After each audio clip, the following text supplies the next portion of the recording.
नमस्कार साथियों, प्रधानमंत्री आवास योजना ग्रामीण वर्ष 2024 से 25 और 2025 से जुड़ी इस महत्वपूर्ण जानकारी में आप सभी का दिल से स्वागत है। भारत सरकार के ग्रामीण विकास मंत्रालय द्वारा इस योजना के अंतर्गत 2026 तक नए लाभार्थियों को जोड़े जाने के उद्देश्य से आवास प्लस के अंतर्गत नए लाभार्थियों का पंजीकरण प्रारंभ कर दिया गया है। इस प्रक्रिया में सर्वेक्षण के माध्यम से सभी पात्र और इच्छुक लाभार्थियों को पोर्टल में शामिल करने का निर्देश दिया गया है। देश भर के लाखों लोगों ने इस अवसर का लाभ उठाते हुए अपना आवेदन सफलतापूर्वक समर्पित कर दिया है।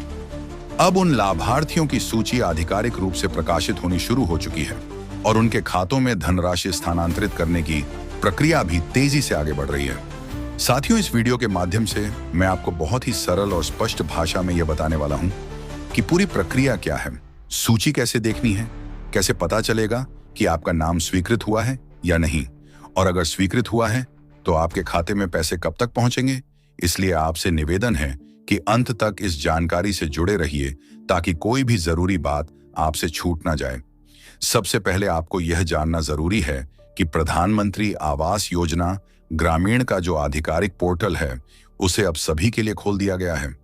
वहां विभिन्न राज्यों से जुड़ी सूचनाएं प्रकाशित की गई हैं। इन सूचनाओं में लाभार्थियों के पंजीकरण सूची के प्रकाशन, स्वीकृति, अस्वीकृति और धनराशि के हस्तांतरण से जुड़ी सारी जानकारियां मौजूद हैं। सर्वेक्षण का कार्य ग्राम पंचायत के सचिवों, स्वयं सेवकों और सर्वेयरों के माध्यम से किया गया था, लेकिन सरकार ने यह सुविधा भी दी थी कि इच्छुक व्यक्ति अपने मोबाइल से भी खुद का सर्वे करके पोर्टल पर जानकारी अपलोड कर सकते थे।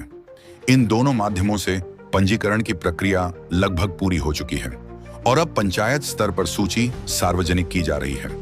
अगर आप जानना चाहते हैं कि आपका नाम सूची में है या नहीं, तो आपको अपने ग्राम पंचायत कार्यालय में जाकर संबंधित सचिव या अधिकारी से संपर्क करना होगा। वहां से आपको वह सूची प्राप्त होगी जिसमें साफ साफ बताया गया है कि किन लाभार्थियों का चयन किया गया है और किन का आवेदन अस्वीकृत कर दिया गया है। अगर आपका नाम स्वीकृत सूची में है तो इसका मतलब है कि सरकार द्वारा आपको इस योजना के अंतर्गत पक्का मकान बनाने के लिए आर्थिक सहायता प्रदान की जाएगी।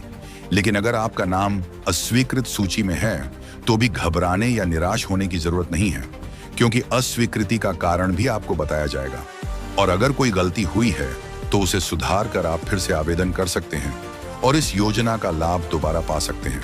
अब बात करते हैं आगे की प्रक्रिया की। यदि आपका नाम स्वीकृत सूची में आ गया है तो आपके गांव में जो लक्ष्य तय किए गए हैं उनमें आपका नाम प्राथमिकता के आधार पर लिया जाएगा।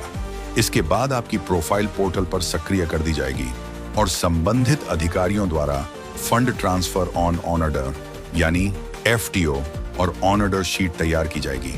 जैसे ही यह प्रक्रिया पूरी होगी, 2 से 3 कार्य दिवसों के भीतर आपके बैंक खाते में पहली किस्त की राशि जमा कर दी जाएगी।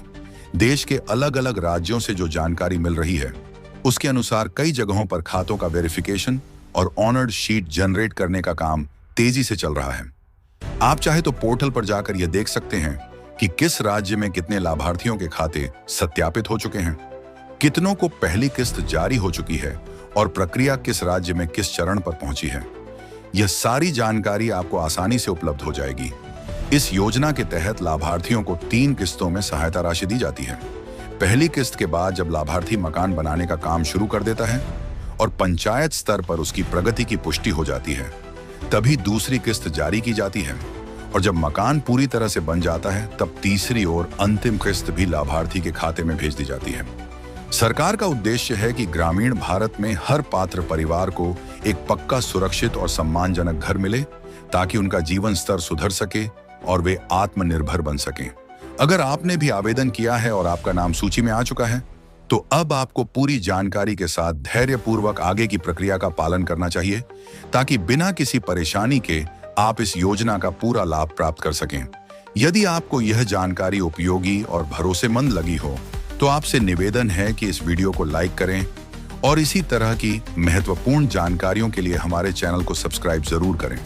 आपका सब्सक्राइब करना हमारे लिए प्रेरणा का काम करता है और हमें आगे भी इसी तरह की लाभकारी जानकारियां आप तक पहुंचाने के लिए उत्साहित करता है। धन्यवाद। मैं मनीष। जय हिंद दोस्तों।